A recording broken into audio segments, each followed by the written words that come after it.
यह घटना उस समय की है जब पांडव अपनी मां के साथ लक्षागृह से बचने के बाद एक रात जंगल में रात बिता रहे थे।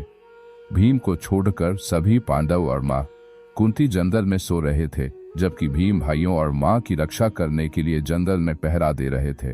जंगल में निवास कर रहे हिडिंब नाम के राक्षस को जब मानव मांस की गंध मिली तो उसने अपनी राक्षसी बहन हिडिंबा को पांडवों के ठिकाने पर भेजकर उनका मांस लाने की आज्ञा दी। हिडिंबा उस जगह पर पहुंच गई जहां पर पांडव विश्राम कर रहे थे। हिडिंबा पांडवों पर हमला करने ही वाली थी कि अचानक उसकी नजर भाइयों के आसपास पहरा दे रहे भीम पर पड़ी। इतने हष्ट-पुष्ट और गठीले नौजवान को देखकर हिडिंबा भीम को पहली ही नजर में देखकर मोहित हो गई। जब हिडिंब ने देखा कि हिडिंबा को आने में बहुत देर होती जा रही है तो हिडिंबा का भाई हिडिंब जंगल में पहुंचा। जब हिडिंब जंगल में पहुंचा तो उसने देखा कि उसकी बहन हिडिंबा एक सुंदर अप्सरा रूप में बदलकर भीम से बातें कर रही है। हिडिंब को यह देखकर बहुत गुस्सा आया और वो क्रोधित होकर हिडिंब के पास पहुंचा। हिडिंबा के सामने प्रकट होकर हिडिंब ने कहा, बहुत देर लगा दी बहन, क्या हुआ? तुम अकेले इस मानव का मांस खाने की योजना बना रही थी। अचानक अपने भाई को सामने खड़ा देखकर हिडिंबा डर गई और वो अपने असली रूप में आ गई। भीम ने जब सुंदर अप्सरा को एक राक्षसी के रूप में बदलते हुए देखा तो भीम समझ गया कि यह कोई मायावी राक्षसी है। भीम बिना देर किए कुछ दूर आगे बढ़ गए जिससे कि उनके भाई और मां नींद से न उठ जाए। भीम को दूर जाता देखकर हिडिंब भीम पर झपट पड़ा और उसे मारने की कोशिश करने लगा। भीम और हिडिंब के बीच भयंकर युद्ध होने लगा।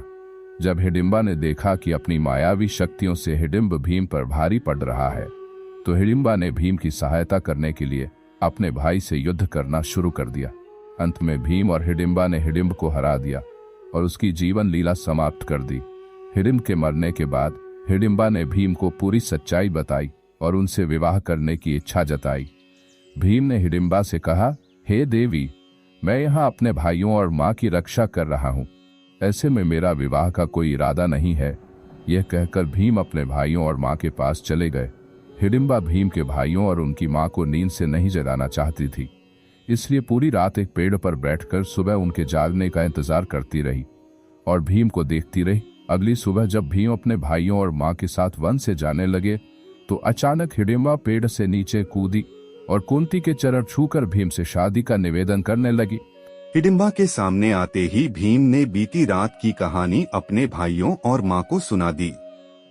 कुंती ने जब हिडिंबा को विवाह के लिए निवेदन करते हुए देखा तो माता कुंती ने धर्मराज युधिष्ठिर से पूछा, पुत्र तुम बताओ, एक राक्षसी और एक मानव के विवाह के विषय में क्या धर्म आज्ञा देता है?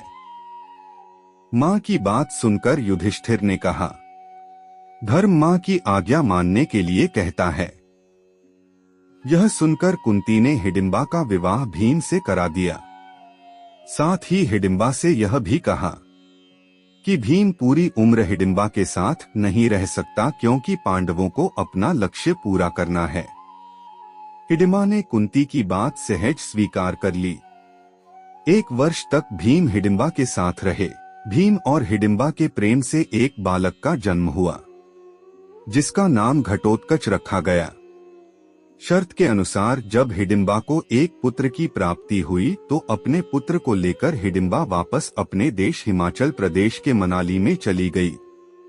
कुछ पौराणिक मान्यताओं के अनुसार हिडिंबा नागालैंड की रहने वाली थी, लेकिन जब उन्होंने भीम से विवाह किया तो राक्षसी रूप का प्रभाव समाप्त हुआ और हिडिंबा एक देवी बन गई। वर्तमान में हिमाचल प्रदेश के मनाली में हिडिंबा को देवी की तरह पूजा जाता है। मनाली में हिडिंबा देवी का प्राचीन मंदिर है जहां देश विदेश से आए भक्तों का तांता लगा रहता है।